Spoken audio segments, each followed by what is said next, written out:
The Wouldbegoods by Nesbit, Chapter 8, The Highborn Babe. It was really not such a bad baby, for a baby. Its face was round and quite clean, which babies' faces are not always, as I dare say you know, by your own youthful relatives. And Dora said its cape was trimmed with real lace, whatever that may be.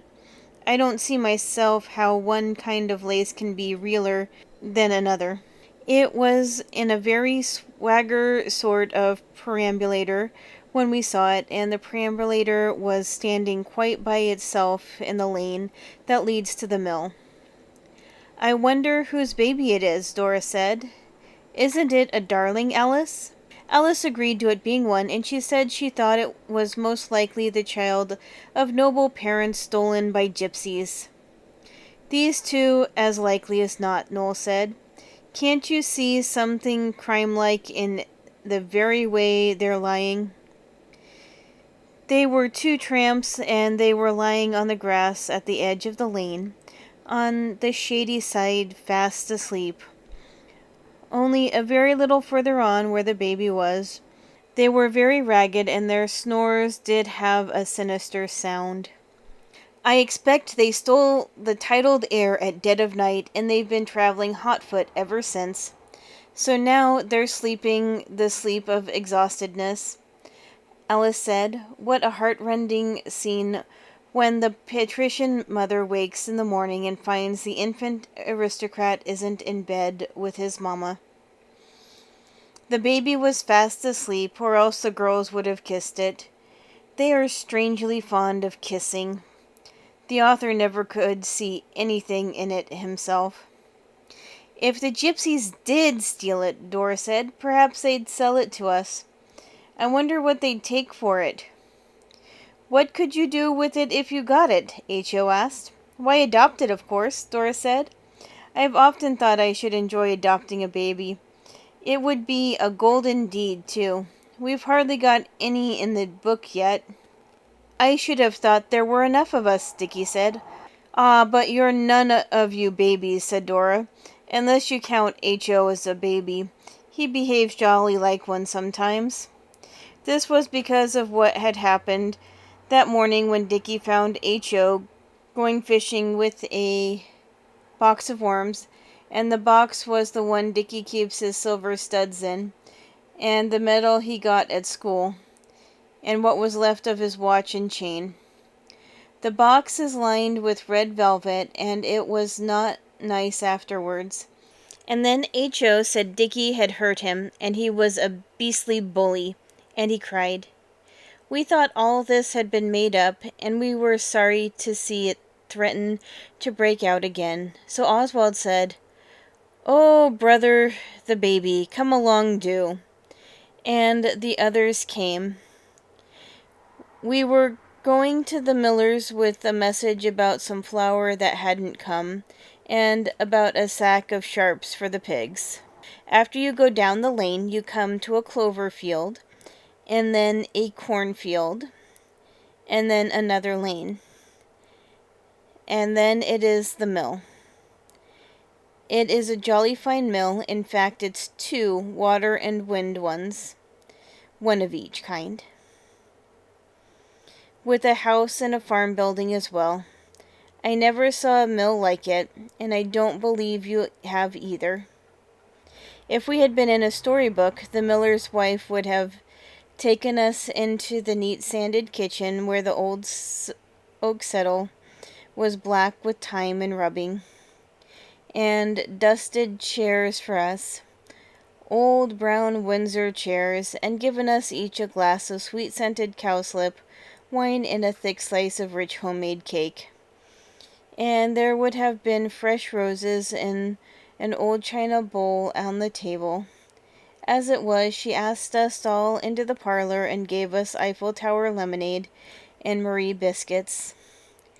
The chairs in her parlor were bent wood, and no flowers except some wax ones under a glass shade. But she was very kind, and we were very much obliged to her.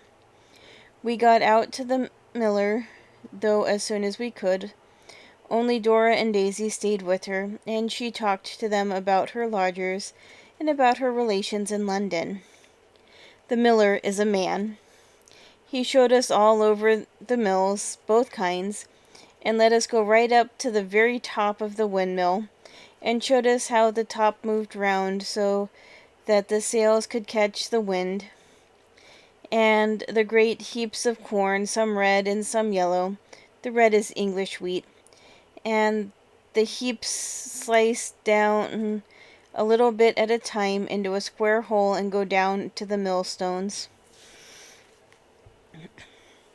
The corn makes a rustling soft noise that is very jolly, something like the noise of the sea, and you can hear it through all the other mill noises. Then the miller let us go all over the watermill. It is fairy palaces inside a mill. Everything is powder over white, like sugar on pancakes, when you are allowed to help yourself. And he opened a door and showed us the great water wheel working on slow and sure, like some great round dripping giant. Noel said, and then he asked us if we fished. Yes, was our immediate reply. Then why not try the mill pool? He said, and we replied politely, and when he was gone to tell his man something, we owned to each other that he was a trump. He did the thing thoroughly. He took us out and cut us ash saplings for rods. He found us lines and hooks and several different sorts of bait, including a handsome handful of mealworms, which Oswald put loose in his pocket. When it came to bait, Alice said she was going home with Dora and Daisy. Girls are strange, mysterious, silly things. Alice always enjoys a rat hunt until the rat is caught, but she hates fishing from beginning to end. We boys have got to like it. We don't feel now as we did when we turned off the water and stopped the competition of the competing anglers. We had a grand day's fishing that day. I can't think what made the miller so kind to us. Perhaps he felt a thrill of fellow feeling in his manly breast for his fellow sportsmen, for he was a noble fisherman himself. We had glorious sport, 8 roach, 6 dace, 3 eels, 7 perch, and a young pike. But he was so very young the miller asked us to put him back, and of course we did. He'll live to bite another day, said the miller. The miller's wife gave us bread and cheese and more Eiffel Tower lemonade, and we went home at last, a little damp but full of successful ambition, with our fish on a string. It had been a strikingly good time, one of those times that happen in the country quite by themselves. Country people are much more friendly than town people. I suppose they don't have to spread their friendly feelings out over so many persons, so it's thicker, like a pound of butter on one loaf is thicker than on a dozen.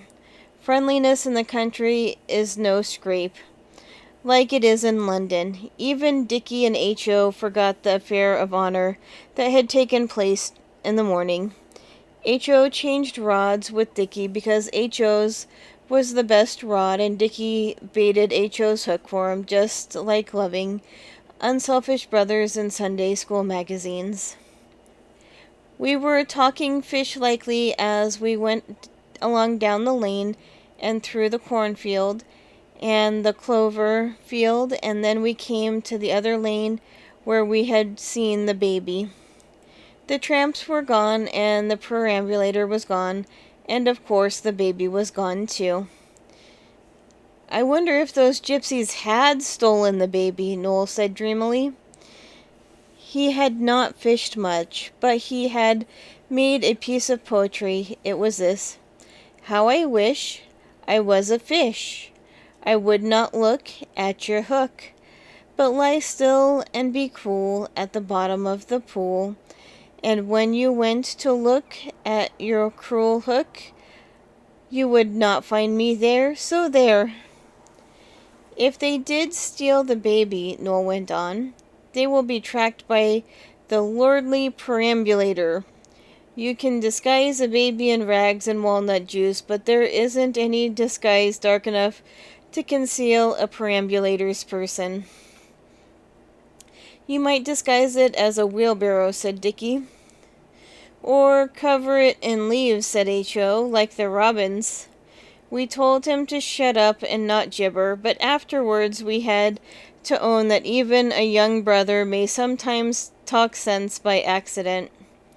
For we took the short-cut home from the lane. It begins with a large gap in the hedge, and the grass and weeds trodden down by hasty feet of persons who were late for church, and in too great a hurry to go round by the road. Our house is next to the church, as I think I've said before sometime. The shortcut leads to a stile at the edge of a bit of wood. The parson's shave, they call it, because it belongs to him. The wood has not been shaved for some time, and it has grown out beyond the stile. And here, among the hazels and chestnuts and young dogwood bushes, we saw something white. We felt it was our duty to investigate, even if the white was only the underside of the tail of a dead rabbit caught in a trap. It was not. It was part of the perambulator. I forget whether I said that the perambulator was enameled white. Not the kind of enameling you do at home with aspinalls and the hairs of the brush come out and it is gritty looking, but smooth, like the handles of ladies' very best lace parasols. And whoever had abandoned the helpless perambulator in the lonely spot had done exactly as H.O. said, and covered it with leaves, only they were green and some of them had dropped off. The others were wild with excitement. Now or never, they thought, was the chance to be real detectives. Oswald alone retained a calm exterior. It was he who would not go straight to the police station. He said, let's try and ferret out something for ourselves before we tell the police. They always have a clue directly they hear about the finding of the body, and besides, we might as well let Alice be in anything there is going. And besides, we haven't had our dinners yet. This argument of Oswald's was so strong and powerful. His arguments are often that, as I dare say you have noticed, that the others agreed. It was Oswald, too, who showed his artless brothers why they had much better not take the deserted perambulator home with them. The dead body, or whatever the clue is always left exactly as it is found, he said, till the police have seen it, and the coroner and the inquest, and the doctors, and the sorrowing relations. Besides, suppose someone saw us with the beastly thing and thought we had stolen it. Then they would say, what have you done with the baby? And then where should we be? Oswald's brothers could not have answered this question, but once more Oswald's native eloquence and far-seeing discernment conquered. Anyway, Dickie said, let's shove the derelict a little further under cover. So we did. Then we went on home. Dinner was ready, and so were Alice and Daisy, but Dora was not there. She's not coming to dinner anyways, Alice said when we asked. She can tell you herself afterwards what it is she's got. Oswald thought it was a headache, or pain in the temper, or in the pinafore, so he said no more. But as soon as Mrs. Pettigrew had helped us and left the room, he began the thrilling tale of the forsaken perambulator. He told it with the greatest thrillingness anyone could have, but Daisy and Alice seemed almost unmoved. Yes, very strange, and things like that, but both the girls seemed to be thinking of something else. They kept looking at each other and trying not to laugh, so Oswald saw they had got some silly secret, and he said, "Oh, all right, I don't care about telling you. I only thought you'd like to be in it. It's going to be a really big thing, with policemen in it, and perhaps a judge." "And what?" H.O. said. "The perambulator?" Daisy choked and then tried to drink and sputtered and got purple and had to be thumped on the back. But Oswald was not appeased. When Alice said, "Do go on, Oswald, I'm sure we'll all like it very much," he said, "Oh, no thank you," very politely. "As it happens," he went on, "I'd just as soon go through with this thing without having any girls in it." "In the perambulator?" said H.O. again. "It's a man's job," Oswald went on, without taking any notice of H.O. "Do you really think so?" said Alice, "when there's a baby in it?" "But there isn't," said H.O., "if you mean the perambulator." "Blow you and your perambulator," said Oswald with gloomy forbearance. Alice kicked Oswald under the table and said, "Don't be waxy, Oswald, really and truly Daisy and I have got a secret, only it's Dora's secret and she wants to tell you herself. If it was mine or Daisy's, we'd tell you this minute, wouldn't we, Mouse?" "This very second," said the White Mouse. And Oswald consented to their apologies. Then the pudding came in, and no more was said, except asking for things to be passed, sugar and water and bread and things. Then when the pudding was all gone, Alice said, "Come on," and we came on. We did not want to be disagreeable, though really we were keen on being detectives and sifting the perambulator to the very dregs. But boys have to try to take an interest in their sisters' secrets, however silly. This is part of being a good brother. Alice led us across the field where the sheep once fell into the brook, and across the brook by the plank. At the other end of the next field there was a sort of wooden house on wheels, that the shepherd sleeps in at the time of year when the lambs are being born, so that he can see that they are not stolen by gypsies before the owners have counted them. To this hut Alice now led her kind brothers and Daisy's kind brother. "Dora is inside," she said, "with the secret. We were afraid to have it in the house in case it made noise."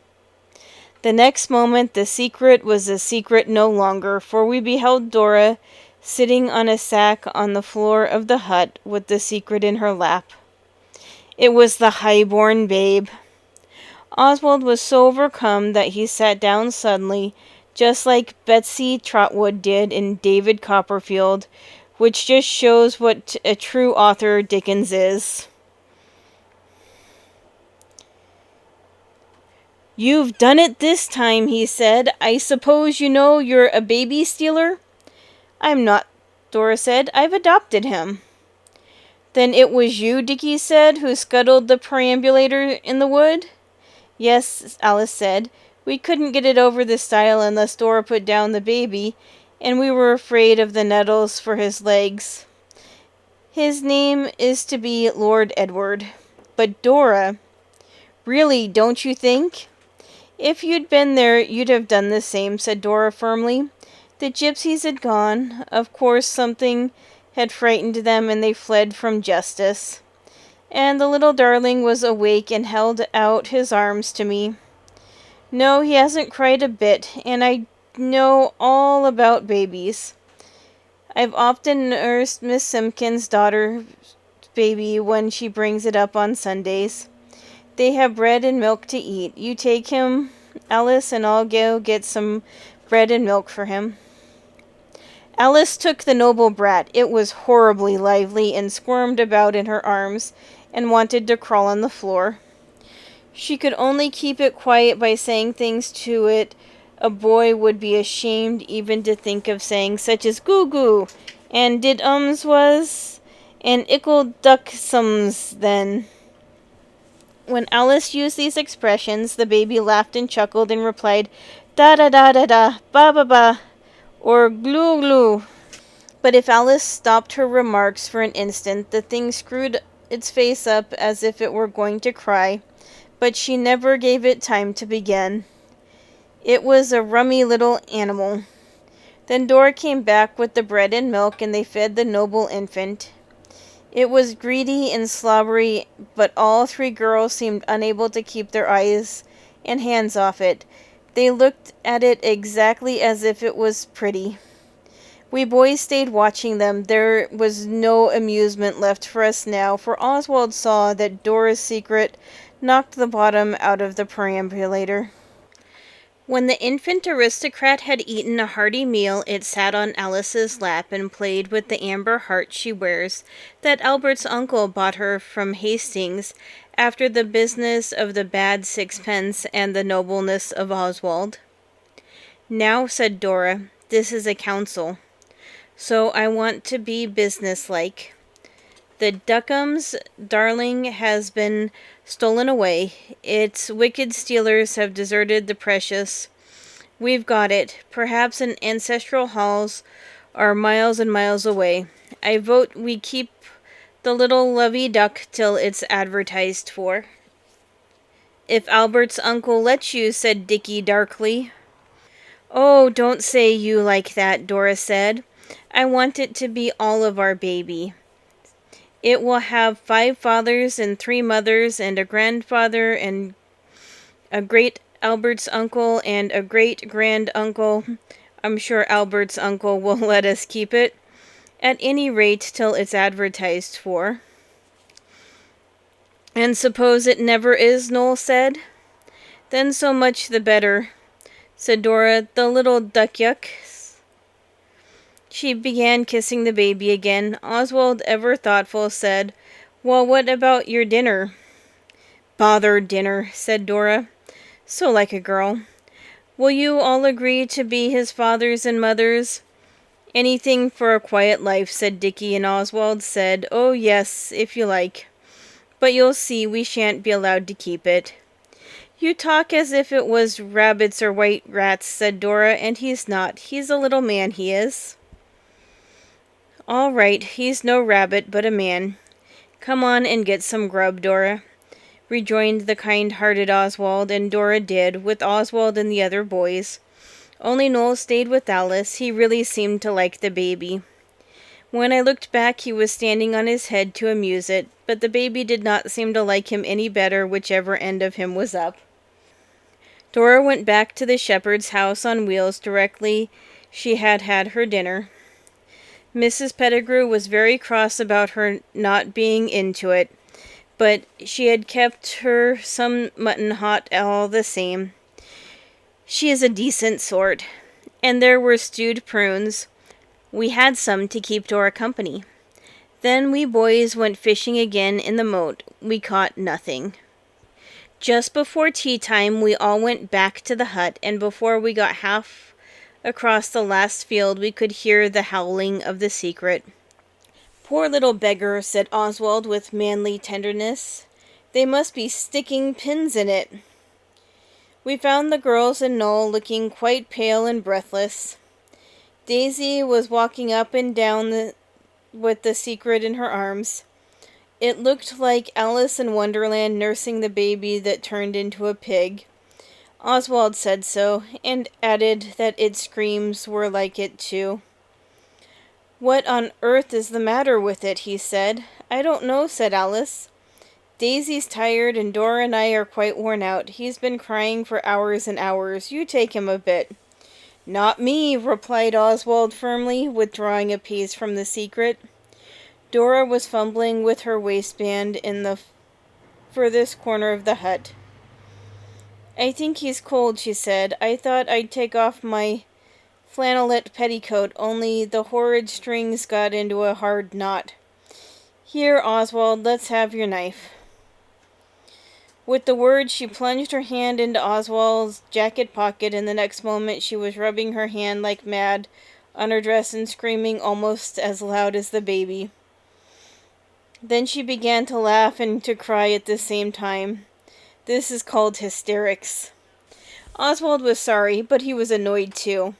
He had forgotten that his pocket was half full of the mealworms the miller had kindly given him. And anyway, Dora ought to have known that a man always carries his knife in his trouser pocket and not his jacket one. Alice and Daisy rushed to Dora. She had thrown herself down on the pile of sacks in the corner. The titled infant delayed its screams for a moment to listen to Dora, but almost at once it went on again. "Oh, get some water," said Alice. "Daisy, run."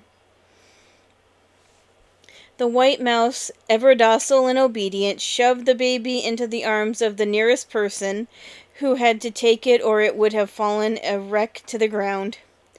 The nearest person was Oswald. He tried to pass it on to the others, but they wouldn't. Noel would have, but he was busy kissing Dora and begging her not to.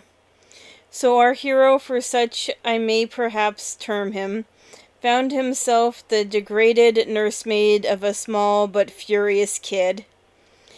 He was afraid to lay it down, for fear in its rage it should beat its brains out against the hard earth, and he did not wish, however innocently, to be the cause of its hurting itself at all.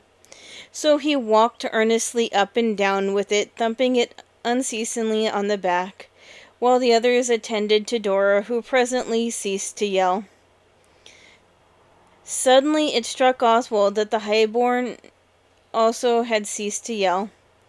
He looked at it and could hardly believe the glad tidings of his faithful eyes. With bated breath he hastened back to the sheep-house.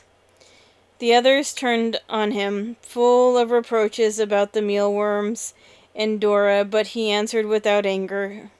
"Shut up," he said in a whisper of imperial command. "Can't you see? It's gone to sleep."